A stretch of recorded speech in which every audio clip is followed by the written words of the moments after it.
You can waste your money screwing around with some paper pusher paralegal type, give thousands of dollars to some piece of crap three-piece suit downtown, blow your brains out trying to figure out why you wasted $25 on the crappy forms you bought from the illiterate boob at the courthouse, or do what I say and do it now. We know what we're doing here. Look at this website, a work of art.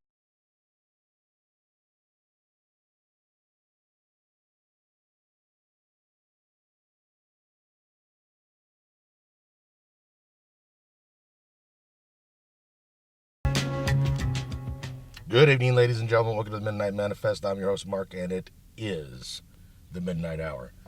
So, Attorney Robert Costello testified before Congress, and he is the former attorney to Michael Cohen, and had some pretty interesting things to say about Michael Cohen and his conversations with him in regards to the Stormy Daniels hush money and how much Trump and Trump's team knew or didn't know about Michael Cohen's payoff to Stormy Daniels.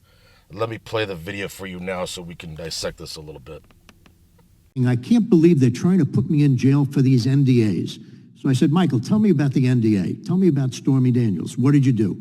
He said, I got a call from a lawyer representing Stormy Daniels who represented that she was going to testify that Donald Trump had sex with Stormy Daniels. Michael Cohen said, I didn't believe the allegation, but I knew that such an allegation would be terribly embarrassing. He said it would be embarrassing. He focused on Melania Trump.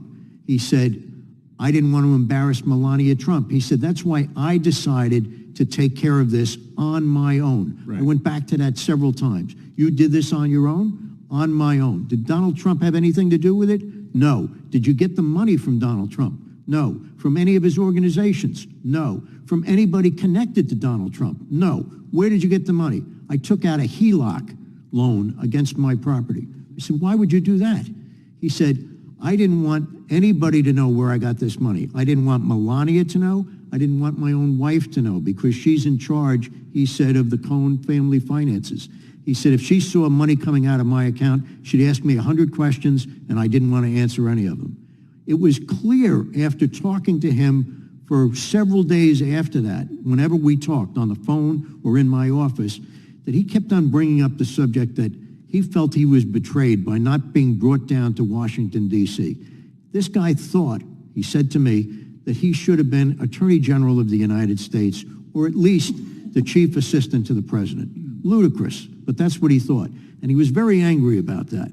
He wanted to do something to put himself back into the inner circle of Donald Trump. That's why he took care of this on his own. There had to be a motivation. Michael Cohen is always working for things that benefit himself. And that's what he was doing here.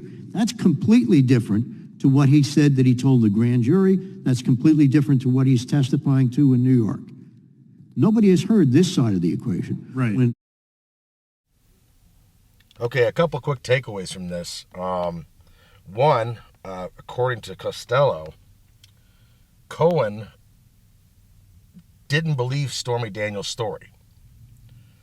And nobody really believes Stormy Daniels' story. Now, I don't know whether it's true or not. I don't believe her, but, I mean, it could have happened. This affair, anyway. Another thing is that he took out a loan against his property in order to pay off Stormy Daniels because he didn't want Trump or Melania to know where the money had come from. He didn't want anyone to know where the money came from, including his wife.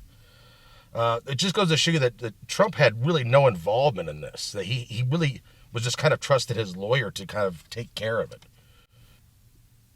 He wanted to get back into Trump's good graces. He was very angry that the Trump administration or that Trump didn't tap him for some kind of official duty in the White House. And I guess he figured that this was, if he could fix this, because he considers himself the fixer, that maybe that would get him into good graces with Trump.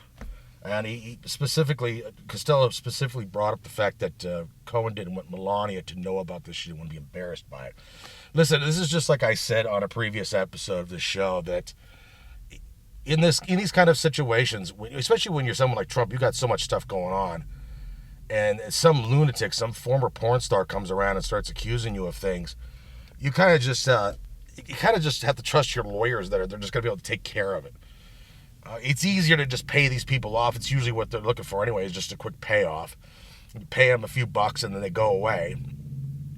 And Trump was just kind of relying on Cohen to kind of take care of it. So any illegalities that were done by Cohen, not by Trump. If you're in a legal situation, you're trusting your lawyer to take care of things for you, and he's behind your back without your knowledge, committing some kind of crime, well, you can't be held responsible for that.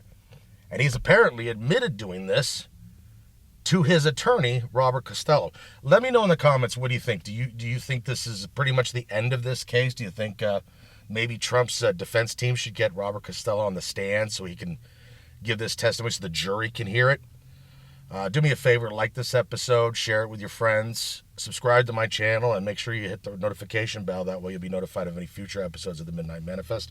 And until next time, ladies and gentlemen, enjoy the rest of your midnight.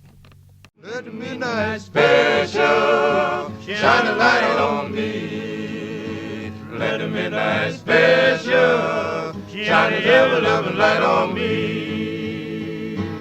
Now go home and get your fucking shine box.